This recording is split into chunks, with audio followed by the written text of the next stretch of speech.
भगवान श्री कृष्ण ने कहा है कि धर्म की रक्षा केवल शब्द से नहीं होती, उसके लिए साहस चाहिए, संकल्प चाहिए और एकता चाहिए। और हम आज एक ऐसे अध्याय को याद कर रहे हैं जिसे केवल भारत ने झेला नहीं, उसे पूरी दुनिया ने देखा और उसके दर्द को भी समझा। 14 अगस्त 1947, विभाजन विभीषिका की वो त्रासदी कभी भुलाई नहीं भूली जा सकती, क्योंकि 14 अगस्त 1947 आज अगर बात करें तो शायद ही कोई उस वक्त का उस त्रासदी को देखने वाला कोई जीवित होगा, क्योंकि लंबा समय गुजर चुका है। लेकिन आज जरूरत है उस विभाजन विभीषिका की त्रासदी को याद करने की। वो जरूरत कहाँ है वो मैं आपको बताऊंगा, क्योंकि प्रधानमंत्री नरेंद्र मोदी ने साफ तौर पर कहा है कि देश वही आगे बढ़ सकता है जो अपने इतिहास को संजोकर चलता है। और प्रधानमंत्री नरेंद्र मोदी इस देश को किस तरह से आगे ले जाना है, मजबूत और विकसित राष्ट्र की श्रेणी में खड़ा करना है, उन्होंने उसका एक प्रारूप, उसका रोड मैप भी पूरे देश के सामने रखा है। अगर उस त्रासदी की मैं बात करूं तो आप ऐसे नहीं समझ पाएंगे, क्योंकि मैंने पहले भी कहा कि कोई भी आज उस त्रासदी को देखने वाला, उसको सहने वाला जिंदा नहीं है। तो उसको समझने के लिए उसकी कल्पना करनी पड़ेगी, अपने दिमाग में उसका एक चित्र बनाना पड़ेगा। आप इमेजिन कीजिए कि आपका एक घर है, घर में तुलसी का पौधा है, यानी कि आंगन में तुलसी का पौधा और दीवार पर भगवान की तस्वीर है और पास में ही एक मंदिर है। और आपकी गली में वही लोग रहते हैं जो आपके परिवार के साथ पीढ़ी दर पीढ़ी रहते हुए आए हैं। बच्चे खेल रहे हैं, माँ खाना बना रही है, पिता अपने काम से लौटने वाले हैं। कल तक सब कुछ सामान्य था और यही दिनचर्या रहती थी कि परिवार, पिता सुबह जाते थे, शाम को वापस आते थे, बच्चे खेल रहे थे, तुलसी जी के पौधे में पानी दिया जाता था और वही गलियों में जो पड़ोसी होते थे वही सब कुछ।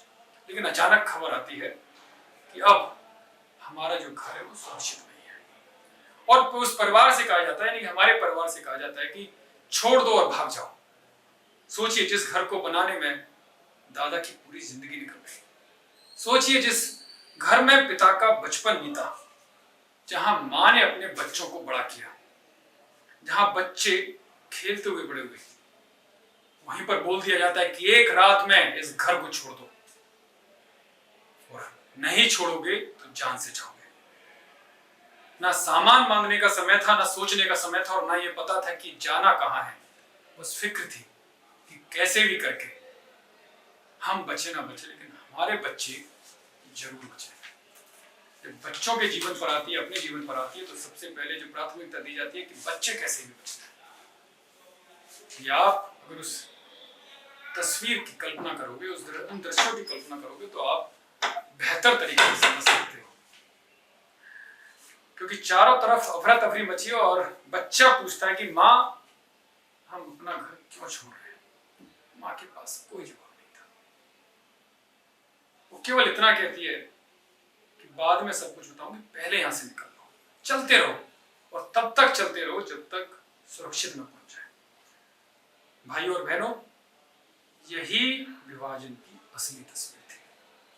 और विभाजन सिर्फ नक्शे पर खींची हुई रेखा नहीं थी, या किसी मां की गोद पर खींची हुई रेखा थी, या किसी पिता के सीने पर खींची हुई रेखा थी, या किसी किसान के खेत पर खींची हुई रेखा थी, या भाई बहन के रिश्तों पर खींची हुई रेखा थी, या उस किसान की जमीनों के बीच खींची हुई रेखा थी जो एक दिन पहले उसके अपने होते थे, लेकिन दूसरे दिन इस रेखा के खींचने के बाद वो बेगाने हो गए, यानी कि वो दूसरे देश का हिस्सा हो गए। हम कहते हैं कि लाखों लोग विस्थापित हुए, लेकिन सच्चाई तो यह है, अगर इस आंकड़ों को जानने की कोशिश करेंगे, लाखों का मतलब लाखों घर वीरान हो गए, लाखों घर सुनसान हो गए, लाखों माओं की गोद सुनसान हो गई, उजड़ गई। आप उस दर्द को बेहतर समझ सकते हैं और उस मां को सोचकर देखिए जिसके बच्चों को कत्लेआम कर दिया गया। किसी की दुकान छूटी, किसी का खेत छूटा, किसी की पुश्तैनी हवेली छूट गई और किसी की तो पूरी जिंदगी छूट गई। आपने गदर मूवी का एक दृश्य देखा होगा, गदर मूवी अगर देखी होगी तो किस तरह से जान बचाने के लिए लोग प्लेटफॉर्म पर आते हैं, ट्रेन पकड़ने की कोशिश करते हैं और वहां पर कत्लेआम होता है।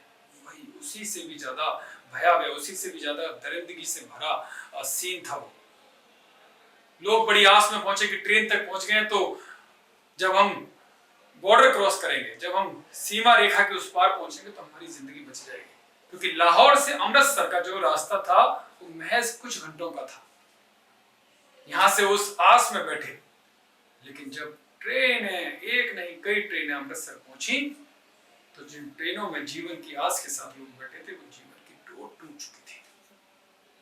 ट्रेनें लाशों से पड़ चुकी थी। एक भी ऐसी ट्रेन नहीं थी, एक भी ऐसा डिब्बा नहीं था, एक भी ऐसा प्लेटफॉर्म नहीं था जहां मौत का सन्नाटा पसरा हुआ नहीं था। जो रिश्तेदार, जो घर वाले प्लेटफॉर्म पर अपने रिश्तेदारों को इस आस में लेने आए थे कि मेरा बेटा आ रहा होगा, मेरी बेटी आ रही होगी, मेरा चाचा आ रहा होगा, मेरी माँ आ रही होगी, लेकिन जब वो ट्रेनें रुकी तो सांस तक की आवाज नहीं थी। लाशों से पूरा पूरा प्लेटफॉर्म भर चुका था, क्योंकि जीवन और मृत्यु के बीच का वो रास्ता था जो सोचकर वो ट्रेन में बैठे थे, लेकिन वो मृत्यु पर जाकर रुका। पूरी तरफ सन्नाटा ही सन्नाटा दिखाई दिया। तो आप विभाजन की उस तस्वीर आप इमेजिन कर रहे होंगे तो समझ रहे होंगे कि वो दर्द, वो त्रासदी क्या रही होगी, क्योंकि महसूस करने की चीज है, पढ़ने की चीज नहीं है जो मैं आप लोगों को बता रहा हूँ। विभाजन ने सिर्फ जमीन नहीं बांटी, उसने परिवार बांटे, उसने रिश्ते बांटे, उसने पंजाब बांटा, उसने बंगाल बांटा, उसने सदियों की स्मृतियों को बांट दिया। क्योंकि किसी के लिए लाहौर सिर्फ एक शहर नहीं था, वो उसके पुरखों की याद था, उसके बच्चों के खेलने का शहर था, किसी के करियर बनाने का भविष्य था। सिंध जो उस हिस्से में चला गया, वो सिर्फ नक्शे का हिस्सा नहीं था, वो पीढ़ी दर पीढ़ियों की पहचान था। और विशेष रूप से हमारे सिख भाई हों या जैन भाई हों, उन्होंने तो इस दर्द को बहुत झेला। अगर मैं सिख धर्म की मैं बात करूं तो ननकाना साहिब हो, पंजा साहिब हो, करतारपुर साहिब हो, ये केवल स्थान नहीं थे, ये धर्म की आस्था का केंद्र थे। विभाजन ने लाखों लोगों को उस धरती से अलग कर दिया जिस धरती को वो पूजते थे। ऐसे ही जैन धर्म के कई ऐतिहासिक स्थल उस रेखा खींचने के बाद से उनसे कोसों हजारों किलोमीटर दूर हो गए, उनके दिल उनसे दूर कर दिया गया, लेकिन दिलों से दूर कभी नहीं कर पाए, क्योंकि इनमें सबसे बड़ा दर्द था अपने लोगों से बिछड़ना। आज हमारे हाथ में मोबाइल है, एक फोन करते हैं, पूछते हैं कि कहां पर हो, मैसेज करते हैं, मेल करते हैं, सोशल मीडिया का जमाना है, लेकिन उस वक्त ऐसा कुछ नहीं था। ना मोबाइल, ना इंटरनेट, ना फोन, ना कोई निश्चित खबर। बस कोई इंतजार कर रहा था तो एक माँ अपने बेटे का इंतजार कर रही थी, एक बेटा अपने पिता का इंतजार कर रहा था, एक पिता अपनी बेटी का इंतजार कर रहा था। और सवाल केवल एक ही मन में कौंध रहा था कि क्या हमारा अपना जिंदा है क्या नहीं है। सोचिए, वो इंतजार उनका कभी खत्म नहीं हुआ, दर्द कभी खत्म नहीं हुआ, ऐसा दर्द उन्होंने दे दिया। लेकिन ये सिख समाज और जैन समाज था जो इतनी भीषण विविधता के बाद भी डट कर खड़ा हुआ, और उसने एक के बाद एक कई शहर बसा दिए और अपने लोगों के लिए कई धर्मशालाएं खोल दी, अपने बिजनेस खोल दिए कि लोग भूखे ना रहें। उनको फिर से खड़े होने का, अपने पैरों पर खड़े होने का काम उन लोगों ने किया। एक जोगेंद्रनाथ मंडल बड़े दलित नेता होते थे पश्चिम बंगाल के, जो आपने देखा होगा मुस्लिम लीग का साथ उन्होंने दिया, ये सोचकर दिया कि जो भारत में दलितों के साथ जो अत्याचार हो रहा है वो शायद पाकिस्तान में नहीं होगा, और उनके पीढ़ियों को, आने वाली पीढ़ियों को अच्छा भविष्य पाकिस्तान में मिलेगा, और इसी वजह से मंडल पाकिस्तान के साथ चलेगा। और पाकिस्तान ने उनको उसका इनाम भी दिया, उनको कानून और श्रम मंत्री पाकिस्तान का बनाया गया। लेकिन कहते हैं ना, जिस देश की नींव धर्म के नाम पर पड़ी हो, जिस देश की नींव इस्लाम के नाम पर पड़ी हो, उससे आप कैसे इंसाफ की उम्मीद कर सकते हो, कैसे उम्मीद कर सकते हो कि किसी और धर्म के लोगों को न्याय मिलेगा। और मंडल साहब का ये जो सपना था वो जल्दी ही चकनाचूर होने लगा। वो कानून मंत्री जरूर थे, लेकिन वो हाथ पर हाथ धरे बैठे रह गए। वो इसलिए क्योंकि उनके दलित समाज की बेटियों के साथ आए दिन उनका अपहरण होता रहा, आए दिन बेदर्दी से उनका रेप होता रहा, और आए दिन उनका जबरन धर्मांतरण किया गया। और जो लाखों लोग उनके भरोसे गए थे, उन लोगों को जबरन मुस्लिम समाज यानी कि धर्मांतरण उनका जबरन करा दिया गया। और यही इतिहास से हमें सबसे बड़ी सीख मिलती है, क्योंकि हम भारतीय जनता पार्टी के कार्यकर्ता हैं।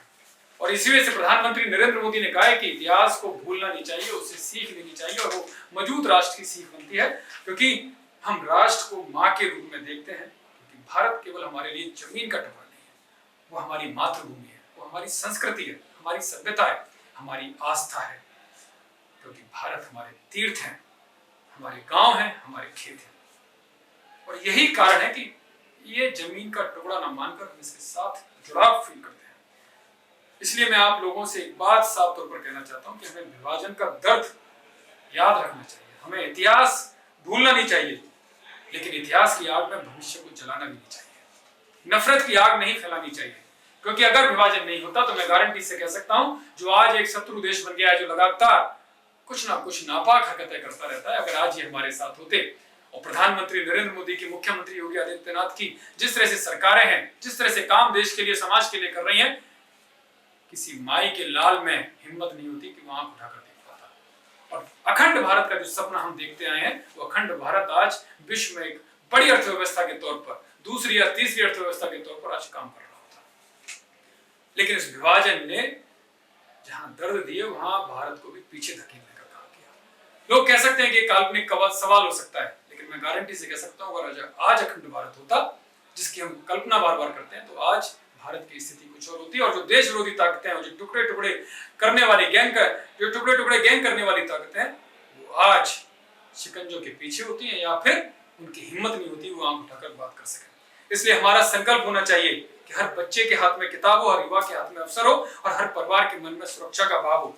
क्योंकि आप देखिए ना, सिख और जैन धर्म को क्या बचाता उनके पास? कुछ भी नहीं बचाता, लेकिन फिर भी उन्होंने खुद भी खड़े हुए और दूसरे लोगों को भी खड़े होने का काम किया। और यही भारत की संस्कृति है। भारत टूट सकता है, लेकिन झुक नहीं सकता। और इसके पीछे क्योंकि इस तरह के जनता की, इस तरह के नागरिकों की ताकत है। ये भारत है, इसलिए हमें ऐसा भारत बनाए जो आर्थिक रूप से मजबूत हो, जो सीमाओं पर सुरक्षित हो, जो अपनी संस्कृति पर गर्व करे, अपनी आस्था पर गर्व करे, तीर्थों का सम्मान करे और विरासत को समझाए, विरासत को सहेज कर रखे।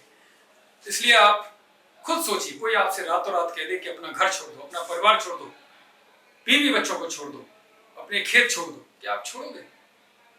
बिल्कुल नहीं छोड़ोगे। लेकिन उस वक्त 14 अगस्त 1947 की रात को ये हुआ। रातों रात सब कुछ छोड़कर भागना पड़ा, क्योंकि ये जो विभाजन की मैं बात कर रहा हूँ, ये किसी किताब की घटना नहीं है, ये लाखों लोगों के साथ घटी हुई घटना थी। और महिलाओं के साथ, हमारी बहनों के साथ, 1 लाख से ज्यादा बहन, माँ, बेटियों के साथ रेप किया गया, जबरन धर्मांतरण किया गया। आप समझिए क्या बीत रही होगी उन पर, उन परिवारों पर क्या बीती होगी। तलवारों से उनको काट दिया गया। ये दर्द वही समझ सकता है जिसने देखा हो। लेकिन आज आपको बताने का मकसद ये है कि आप इस दर्द को फील करें, क्योंकि इतिहास में जो गलतियां हुई और उनको सुधारने का काम नहीं करते, उनसे सबक नहीं लेते, आगे भी इस तरह की घटनाएं हो सकती हैं। क्योंकि किसी के लिए हो सकता है घर हो या छोटी सी बात हो, लेकिन किसी के लिए तो पूरी दुनिया उजड़ गई, पूरा परिवार उजड़ गया। तो ऐसे में भारतीय जनता पार्टी के नाते हम सभी को संकल्प लेना चाहिए, हम सभी को प्रतिज्ञा लेनी चाहिए कि जो सबक हमें मिला है उसे हम भूलने नहीं देंगे और आने वाली पीढ़ियों को भी उसे याद दिलाएंगे, जिससे मजबूत राष्ट्र की नींव रखें।